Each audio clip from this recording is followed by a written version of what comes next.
يا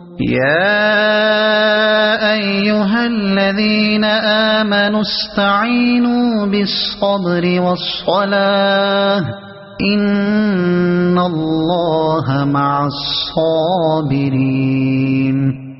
اے لوگو جو ایمان لائے ہو، صبر اور نماز سے مدد لو، اللہ صبر کرنے والوں کے ساتھ ہے۔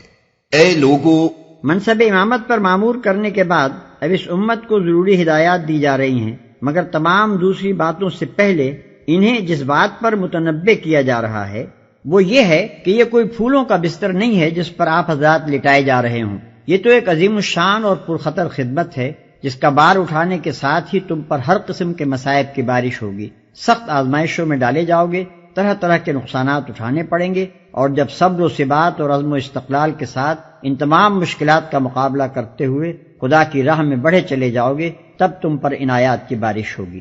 اللہ صبر کرنے والوں کے ساتھ ہے۔ یعنی اس بھاری خدمت کا بوجھ اٹھانے کے لیے جس طاقت کی ضرورت ہے وہ تمہیں دو چیزوں سے حاصل ہوگی، ایک یہ کہ صبر کی صفت اپنے اندر پرورش کرو، دوسرے یہ کہ نماز کے عمل سے اپنے آپ کو مضبوط کرو۔ آگے چل کر مختلف مقامات پر اس امر کی تشریحات ملیں گی کہ صبر بہت سے اہم ترین اخلاقی اوصاف کے لیے ایک جامع عنوان ہے، اور حقیقت میں یہ وہ کلید کامیابی ہے جس کے بغیر کوئی شخص کسی مقصد میں بھی کامیاب نہیں ہو سکتا۔ اسی طرح آگے چل کر نماز کے متعلق بھی تفصیل سے معلوم ہوگا کہ وہ کس کس طرح افراد مومنین اور جماعت مومنین کو اس کار عظیم کے لیے تیار کرتی ہے۔ وَلَا تَقُولُوا لِمَن يُقْتَلُ فِي سَبِيلِ اللَّهِ أَمْوَاتٌ بَلْ أَحْيَاءٌ وَلَكِن لَّا تَشْعُرُونَ۔ اور جو لوگ اللہ کی راہ میں مارے جائیں انہیں مردہ نہ کہو، ایسے لوگ تو حقیقت میں زندہ ہیں مگر تمہیں ان کی زندگی کا شعور نہیں ہوتا۔ موت کا لفظ اور اس کا تصور انسان کے ذہن پر ایک ہمت شکن اثر ڈالتا ہے، اس لیے اس بات سے منع کیا گیا کہ شہداء فی سبیل اللہ کو مردہ کہا جائے، کیونکہ اس سے جماعت کے لوگوں میں جذبہ جہاد و قتال اور روح جاں فروشی کے سرد پڑ جانے کا اندیشہ ہے۔ اس کے بجائے ہدایت کی گئی کہ اہل ایمان اپنے ذہن میں یہ تصور جمائے رکھیں کہ جو شخص خدا کی راہ میں جان دیتا ہے وہ حقیقت میں حیات جاودہ پاتا ہے۔ یہ تصور مطابق واقعہ بھی ہے اور اس سے روح شجاعت بھی تازہ ہوتی اور تازہ رہتی ہے۔ وَلَنَبْلُوَنَّكُمْ بِشَيْءٍ مِّنَ الْخَوْفِ وَالْجُوعِ وَنَقْصٍ مِّنَ الْأَمْوَالِ وَالْأَنفُسِ وَالثَّمَرَاتِ وَبَشِّرِ الصَّابِرِينَ الَّذِينَ إِذَا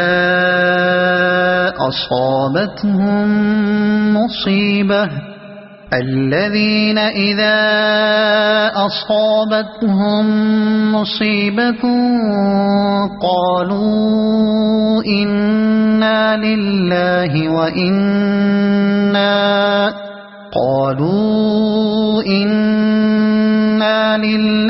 وَإِنَّا إِلَيْهِ رَاجِعُونَ۔ اور ہم ضرور تمہیں خوف و خطر، فاقہ کشی، جان و مال کے نقصانات اور آمدنیوں کے گھاٹے میں مبتلا کر کے تمہاری آزمائش کریں گے۔ ان حالات میں جو لوگ صبر کریں اور جب کوئی مصیبت پڑے تو کہیں کہ ہم اللہ ہی کے ہیں اور اللہ ہی کی طرف ہمیں پلٹ کر جانا ہے۔ کہنے سے مراد صرف زبان سے یہ الفاظ کہنا نہیں ہے، بلکہ دل سے اس بات کا قائل ہونا ہے کہ ہم اللہ ہی کے لیے ہیں۔ اس لیے اللہ کی راہ میں ہماری جو چیز بھی قربان ہوئی وہ گویا ٹھیک اپنے مصرف میں صرف ہوئی، جس کی چیز تھی اسی کے کام آ گئی، اور یہ کہ اللہ ہی کی طرف ہمیں پلٹنا ہے، یعنی بہرحال ہمیشہ اس دنیا میں رہنا نہیں ہے۔ آخر کار دیر یا سویر جانا خدا ہی کے پاس ہے، لہذا کیوں نہ اس کی راہ میں جان لڑا کر اس کے حضور حاضر ہوں۔ یہ اس سے لاکھ درجے بہتر ہے کہ ہم اپنے نفس کی پرورش میں لگے رہیں اور اسی حالت میں اپنی موت ہی کے وقت پر کسی بیماری یا حادثے کے شکار ہو جائیں۔ أولئك عليهم صلوات من ربهم ورحمة وأولئك هم المهتدون۔ انہیں خوشخبری دے دو، ان پر ان کے رب کی طرف سے بڑی عنایات ہوں گی، اس کی رحمت ان پر سایہ کرے گی، اور ایسے ہی لوگ راست رو ہیں۔ إن الصفا والمروة من شعائر الله فمن حج البيت أو اعتمر فلا جناح عليه أن يطوف بهما ومن تطوع خيرا فإن الله شاكر عليم. یقیناً صفا اور مروہ اللہ کی نشانیوں میں سے ہیں، لہذا جو شخص بیت اللہ کا حج یا عمرہ کرے اس کے لیے کوئی گناہ کی بات نہیں کہ وہ ان دونوں پہاڑیوں کے درمیان سعی کر لے، اور جو برضا و رغبت کوئی بھلائی کا کام کرے گا اللہ کو اس کا علم ہے اور وہ اس کی قدر کرنے والا ہے. لہذا جو شخص بیت اللہ کا حج یا عمرہ کرے. ذوالحجہ کی مقررہ تاریخوں میں کعبے کی جو زیارت کی جاتی ہے اس کا نام حج ہے، اور ان تاریخوں کے ماہ سوا دوسرے کسی زمانے میں جو زیارت کی جائے وہ عمرہ ہے. اس کے لیے کوئی گناہ کی بات نہیں کہ وہ ان دونوں پہاڑیوں کے درمیان سعی کر لے. صفا و مروہ مسجد حرام کے قریب دو پہاڑیاں ہیں جن کے درمیان دوڑنا من جملہ ان مناسک کے تھا جو اللہ تعالیٰ نے حج کے لیے حضرت ابراہیم علیہ السلام کو سکھائے تھے. بعد میں جب مکے اور آس پاس کے تمام علاقوں میں مشرکانہ جاہلیت پھیل گئی تو صفا پر اساف اور مروہ پر نائلہ کے استھان بنا لیے گئے اور ان کے گرد طواف ہونے لگا. پھر جب نبی صلی اللہ علیہ وسلم کے ذریعے سے اسلام کی روشنی اہل عرب تک پہنچی تو مسلمانوں کے دلوں میں یہ سوال کھٹکنے لگا کہ آیا صفا و مروہ کی سعی حج کے اصلی مناسک میں سے ہے یا محض زمانہ شرک کی ایجاد ہے، اور یہ کہ اس سعی سے کہیں ہم ایک مشرکانہ فعل کے مرتکب تو نہیں ہو جائیں گے. نیز حضرت عائشہ رضی اللہ عنہا کی روایت سے معلوم ہوتا ہے کہ اہل مدینہ کے دلوں میں پہلے ہی سے سعی بین الصفا والمروہ کے بارے میں کراہت موجود تھی، کیونکہ وہ منات کے معتقد تھے اور اصاف و نائلہ کو نہیں مانتے تھے. انہی وجوہ سے ضروری ہوا کہ مسجد حرام کو قبلہ مقرر کرنے کے موقع پر ان غلط فہمیوں کو دور کر دیا جائے جو صفا اور مروہ کے بارے میں پائی جاتی تھیں، اور لوگوں کو بتا دیا جائے کہ ان دونوں مقامات کے درمیان سعی کرنا حج کے اصلی مناسک میں سے ہے، اور یہ کہ ان مقامات کا تقدس خدا کی جانب سے ہے نہ کہ اہل جاہلیت کی من گھڑت. اور جو برضا و رغبت کوئی بھلائی کا کام کرے گا، یعنی بہتر تو یہ ہے کہ یہ کام دلی رغبت کے ساتھ کرو، ورنہ حکم بجا لانے کے لیے تو کرنا ہی ہوگا. إن الذين يكتمون ما أنزلنا من البينات والهدى من بعد